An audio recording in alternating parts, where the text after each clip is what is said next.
Averses localisées, les maximales seront compris entre 1 et 8 degrés. C'est la fin de ce point sur l'info. Merci de nous suivre. Très belle matinée. Il y a cuire et cuire. Faites confiance à Lederland Saint-Vite. Depuis plus de 40 ans, le spécialiste incontournable du salon en cuir. Découvrez aussi notre département meubles et décoration de la marque Enders et Hazel, ainsi que notre espace literie. Lederland Saint-Vite, ouvert de 10 à 18 heures, même les dimanches. Impact FM, l'inforégion avec Olivier Tomezzoli. Impressionnant carambolage hier après-midi sur l'autoroute. 13 véhicules appliqués dans les deux sens de circulation à hauteur de Sarre. 3 jours de grève, ce sont les transports en commun qui débraient ce lundi avant les services publics demain mardi et le secteur privé mercredi.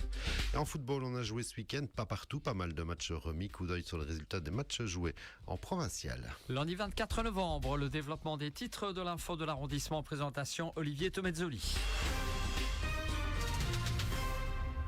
Bonjour à tous, on commence avec cet impressionnant carambolage hier vers 15h sur l'autoroute à hauteur de Sarre. 11 véhicules appliqués dans le sens vers la descente, 2 autres dans la montée vers Francorchamps. En cause, les conditions météo, la neige, la grêle et le verglas. Les pompiers de la zone 4 sont intervenus pour désincarcérer une personne coincée dans son véhicule. La circulation a évidemment été fortement perturbée, tant par les conditions que par cet accident impressionnant. Tout était rentré dans l'ordre sous le coup de 16h30. Véhicules dégagés et voies de circulation libérées. Mais encore une fois, prudence sur les routes en cette période hivernale, avec des conditions très changeantes d'heure en heure.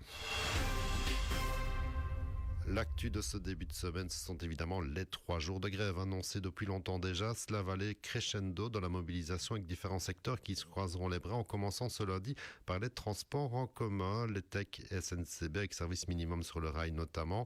Les écoles seront surtout touchées demain mardi, jour de grève dans les services publics avec là une forte mobilisation attendue des écoles qui tourneront au ralenti en rappelant que l'accueil des élèves doit être assuré dans les écoles. Mais comme les bus et trains ne rouleront que de manière très aléatoire, pas sûr qu'il y aura beaucoup d'élèves dans les classes. Et mercredi, la mobilisation sera générale avec là le secteur privé qui sera également touché, en plus toujours des transports en commun. On poursuit avec une bonne nouvelle, c'est pour les agriculteurs de Stavelot, puisqu'au contraire de la commune de Wem par exemple, et suite à la suppression des subsides régionaux annoncés par Idelux pour 2026 pour la collecte des plastiques agricoles, la commune a décidé à Stavelot de prendre en charge l'intégralité des frais sur le budget communal en maintenant l'accueil gratuit pour les plastiques agricoles de la Réciparc notamment. Le budget communal consacré à cette filière passera de 5 à 10 000 euros en 2026, ce qui devrait soulager quelque peu les agriculteurs stavelotains. Direction Lierneux pour une nouvelle mise à l'honneur de la pépite de l'athlétisme Maya Watka qui vient de recevoir pour la 2e fois le mérite sportif de la commune, logiquement au vu des performances de la jeune sprinteuse dont on n'a pas encore fini de parler et c'est tant mieux comme ça. Et on passe au foot, journée complète ce week-end, même s'il y a eu pas mal de remises en raison des conditions météo. Il y avait déjà une remise générale des jeunes et réserves de la zone A chez nous, décrétée par le comité provincial dès vendredi. En attendant, on a joué en première provinciale avec à la clé un match nul pour Malmundaria en déplacement à Warsage 0-0. De son côté, Ster Francorchamps s'incline 2 à Beaufailly.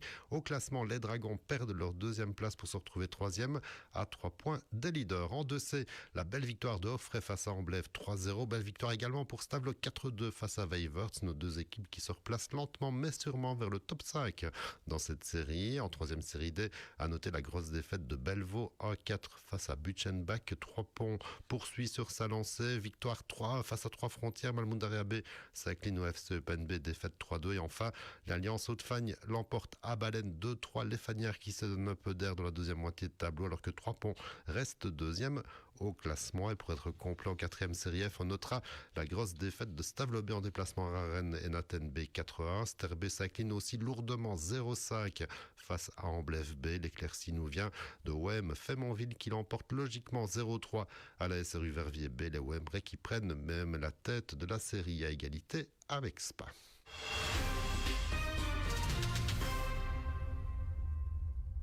L'info continue sur notre page Facebook Impact News.